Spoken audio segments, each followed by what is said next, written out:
सूर्य को समर्पित ये है कोणार्क मंदिर। कोणार्क शब्द कोण और अर्क शब्दों से मिलकर बना है। कोण यानी कोना या किनारा और अर्क का अर्थ है सूर्य।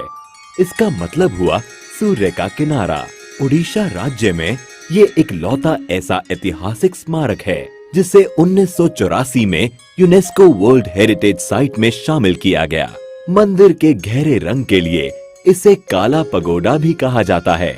इतिहासकार मानते हैं कि ये मंदिर 750 से भी ज्यादा साल पुराना है, जिसका निर्माण 1250 ईस्वी में गंग वंश के राजा नरसिंह देव प्रथम द्वारा कराया गया था।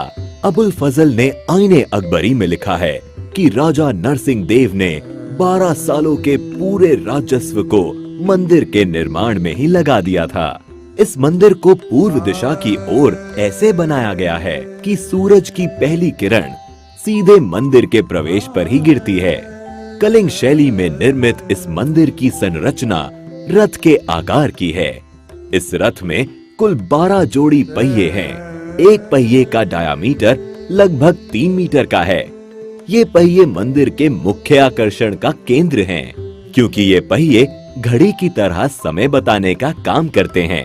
इसलिए इन पहियों को धूप घड़ी भी कहा जाता है। इन पहियों को आप इंडियन करेंसीज पर भी देख सकते हैं। इसके साथ ही इस रथ में 7 घोड़े भी हैं, जिनको सप्ताह के 7 दिनों का प्रतीक माना जाता है। प्रवेश द्वार पर एक और चीज है जो सबका ध्यान आकर्षित करती है, और वो है द्वार के दोनों तरफ बनी ये मूर्तियाँ। इन मूर्तियों में सिंह के नीचे हाथी है और हाथी के नीचे मानव शरीर है। इन मूर्तियों के जरिए मानव जीवन की समस्याओं को अनोखे तरीके से पेश किया गया है। यहाँ सिंह गर्व का प्रतीक है, जबकि हाथी संपत्ति का। यहाँ ये बताने की कोशिश की गई है कि गर्व और संपत्ति मानव का विनाश कर देते हैं।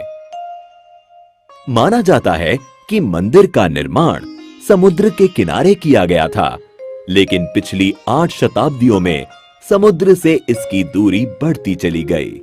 कहा जाता है इसके लगभग 2 किलोमीटर उत्तर में चंद्रभागा नाम की नदी भी बहा करती थी, जो अब विलुप्त हो गई है।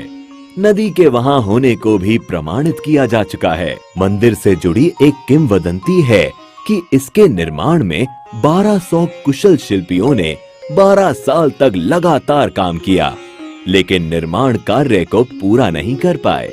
मुख्य आर्किटेक्ट बिसु मोहराना के बेटे धर्मपदा ने मंदिर के निर्माण को पूरा किया, लेकिन मंदिर के पूरा होने पर उसने चंद्रभागा नदी में कूदकर जान दे दी।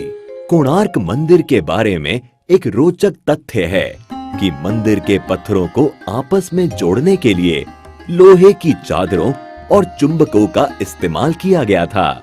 साथ ही मुख्य मंदिर की चोटी में 52 टन चुंबकीय लोहे को भी लगाया गया था।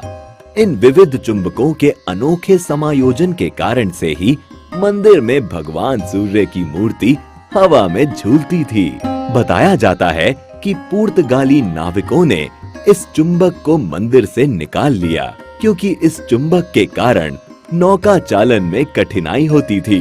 इस मंदिर के बारे में रविंद्रनाथ टैगोर ने कहा था, Here the language of stone surpasses the language of man। यहाँ आने के बाद ये कथन एकदम सही लगता है।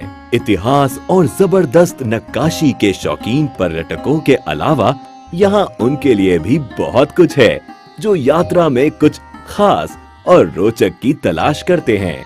साथ ही आप चाहें तो यहाँ होने वाले कोणार्क डांस फेस्टिवल का भी लुत्फ दिसंबर के महीने में आकर उठा सकते हैं।